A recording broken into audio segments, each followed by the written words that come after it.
सोचो कि तुम मनावे हो और मरते मरते बचे हो, लड़की का विश्वास करते हो और उसके साथ आ जाते हो। वैसे ये लड़की एक बुढ़िया है और उसने तुम्हारा काटना शुरू कर दिया है। एपिसोड की शुरुआत में हमें दिखाया जाता है ये दोनों सिटी आ चुके हैं। हमें पता लग जाता है कि इमानिया एक लालची लड़की है जो कि अक्सर होती है और वो तुम्हारा हॉर्न बेचने वाली है जो तुमने मरते मरते कमाया था। वो उसे 200 गोल्ड में बेचने वाली है और उसके बाद वो तुम्हें अपने जाल में फंसा लेती है जिससे कि तुम कुछ बोल ना पाओ। इसी पॉइंट पे हर बच्चे का कटना शुरू हो जाता है। दोनों एक जगह जाते हैं जहाँ पर पहले से ही एडवेंचर की टीम प्रेजेंट होती है। तो विनित्सु और उसका एक दोस्त होता है जो कि तुम्हारे साथ चोरी कर रहा होता है। टीम से भी मिलते हो जिसका नाम है सिल्वर बैनर। इमालिया फिर ज्यूल से मिलती है जो वहाँ पर काम करती है। उसे बोलती है कि मुझे कुछ सामान बेचना है। वो लड़की अपने गिल्ड मास्टर के पास लेकर जाती है। गिल्ड मास्टर की बॉडी देखकर बच्चे बच्चे पागल हो जाए। मैं भी हो गया था, तुम भी हो जाओगे, मनावी भी हो गया था। मानो तो तुम्हें भी ऐसा ही कुछ चाहिए होगा, लेकिन ये चीज पसंद नहीं है। मुझे नहीं पता क्या होता है, लेकिन वो अपनी पावर्स यूज कर देती है और उनको उनकी औकात बता देती है। ये डील की बात करते हैं। वो बोलती है ये हॉर्न मैं तुम्हें 800 गोल्ड कॉइन में बेचने वाली हूँ क्योंकि पहले बिका था, जो 2 साल पहले बिका था वो बहुत छोटा था, लेकिन अभी बहुत बड़ा भी है और 2 साल का समय भी निकल चुका है। गिल्ड कैप्टन के साथ बहस करती है। बोलती है कि 230 कॉइन में मैं तुझे अपनी नहीं देने को अपने चंगुल में फंसा लेती है, सुंदरता के राज में फंसा लेती है। ऐसा हर लड़की करती है और वो गिल्ड कैप्टन उसकी बातों में आ जाता है। उसे 700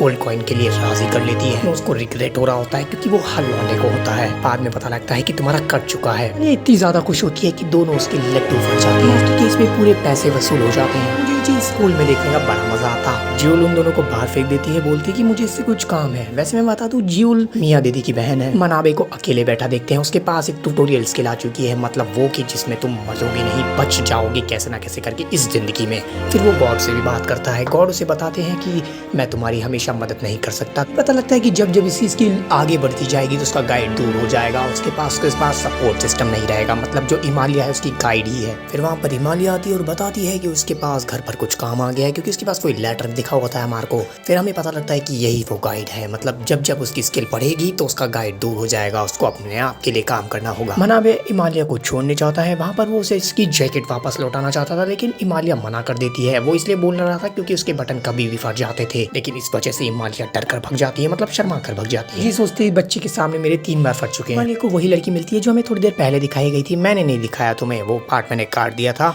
ये लड़की बोलती है कि मुझे इल्फ कंट्री जाना है, तो इमालिया इसकी मदद करती है क्योंकि इमालिया की कंट्री भी वही थी और उसके साथ जाने वाले हैं दोनों। मनाबे अब इमालिया के घर में रह रहा है। चीज उसे पता लगती है कि जब भी वो किसी को बताता है अनदर वर्ल्ड के बारे में तो लड़कियां उसे बता देती है कि तुम्हें कहाँ जाना चाहिए। वहाँ पर तान्या आती है और बताती है कि तुमने सुबह भी कुछ नहीं खाया था, अब डिनर का टाइम हो गया है तो तुम्हें खाना खा लेना चाहिए। मनाबे फिर अपने सपोर्ट सिस्टम से बात करता है तो उसे पता लगता है कि उसे कुछ न्यू स्किल्स मिली है लर्निंग की। फिर वो एक स्किल चून करता है जिसमें होती है मेडिकल बुक, मतलब मेडिसिन वाली चीजें सीखना। उसे लगता है कि वो जल्दी सीख जाएगा तो उसे वो अप्लाई कर देता है। तो उसे शौक लगता है क्योंकि सारी की सारी मेमोरीज के अंदर ठूस जाती है। फिर हमें बाद में समय दिखाया जाता है जब उसकी स्किल उसने सीख ली थी। वो खाना खाने नीचे जाता है। वहाँ पर हम देखते हैं कि जो उसके गोल्ड कॉइन थे उससे वो आर्मर खरीदने जाता है। फिर वो वापस बिल्डिंग में आ जाता है। सिल्वर बैनर वाली टीम थी, उसका कैप्टन अब घायल है। उसको हील करने की कोशिश करता है, लेकिन उसे पता लगता है कि उसके MP पॉइंट बहुत कम है, मतलब दूसरों को बचाने के लिए जो ताकत चाहिए वो कम है, इसलिए वो दूसरों से मांगता है। सभी उसको अपनी पावर्स दे देते हैं। उसकी पावर लेवल इतना हो जाता है कि वो उसको हील कर सके। उसके बाद उसके हाथ पैर सब कुछ नॉर्मल हो जाते हैं। इस वजह से मनाबे भी बेहोश हो जाता है। जब वो उठता है तो उसको पता लगता है उसके लेवल अप हो चुके हैं। फिर जूल से बताती है कि तुम्हारी पावर्स का किसी को पता नहीं लगना चाहिए क्योंकि अगर किसी को पता लग गया तो सब तुम्हारा फायदा उठाएंगे। उसे बोलती है कि तुम्हें कोई पर्सनल बॉडीगार्ड रख लेना चाहिए जिससे तुम सेफ रहो।